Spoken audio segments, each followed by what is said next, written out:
Welcome back to the Arizona Daily Mix. I'll tell you, gut health is so important right now as we have been sitting at home with the pandemic, eating things, doing things that we shouldn't be doing, and now we're getting back outside. So we're going to take care of that thanks to Dr. Singh. Dr. Singh, how are you today?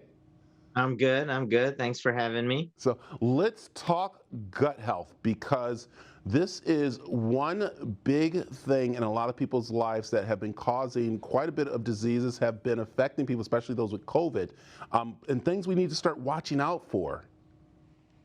Yeah, for sure. Gut health is really one of the core components of our overall health. A lot of us don't really know why.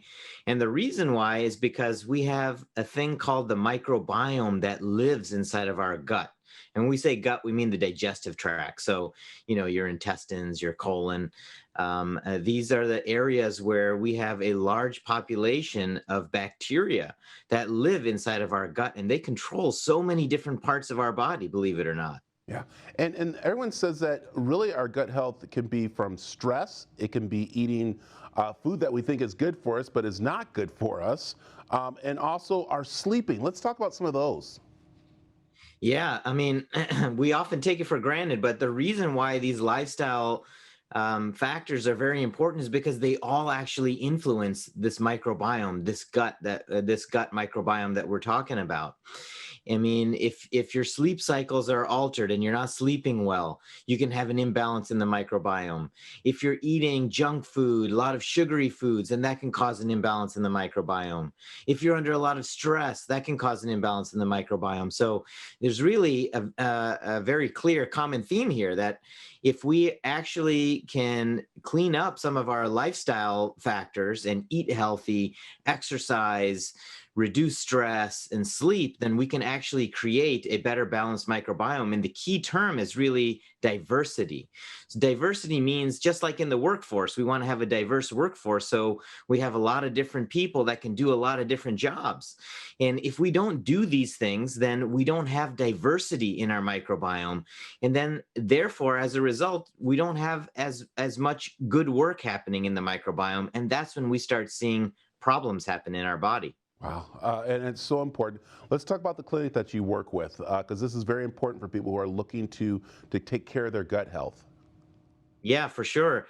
I started a clinic called Precision Clinic, and really the core basis of that clinic is really to try to help people understand that if we know what's going on inside of your body, then we can make best decisions for you. Precision medicine is really a game changer in how we define health or what it really means to be healthy.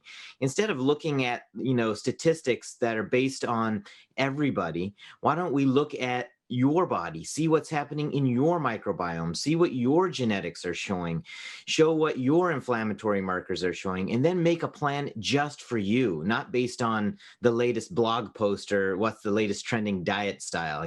Yeah, again, it's so important to start checking on that. What's also important is that you are helping a great charity called the Bottomless Closet. What is this organization?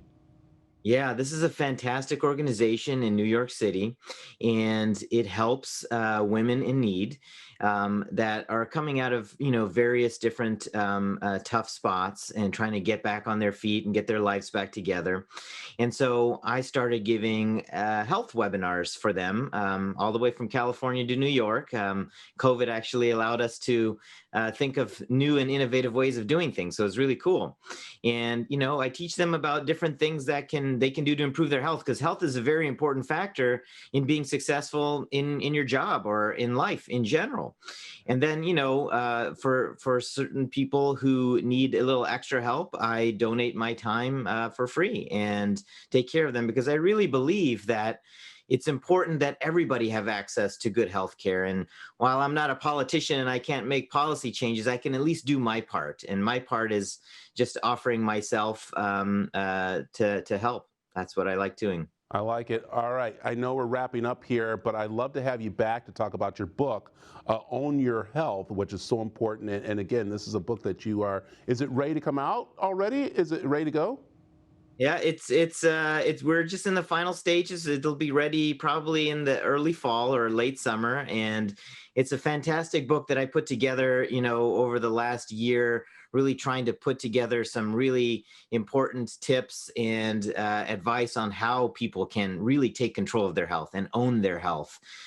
It sounds really daunting to a lot of people when you talk about genomics and things like that, but I really try to make it simple, easy, and accessible, because these are things that are actually available to anybody. Everybody has access to these tools that they can use to help them own their health, and that's what the book is about. Oh, I'm looking forward to it. I definitely, because I've been working on my gut health, and I know a lot of people out there too. Information for Dr. Singh is right there on the screen. Also, we can go to aztv.com to find out more. Dr. Singh, thanks for joining us this morning. Thank you very much.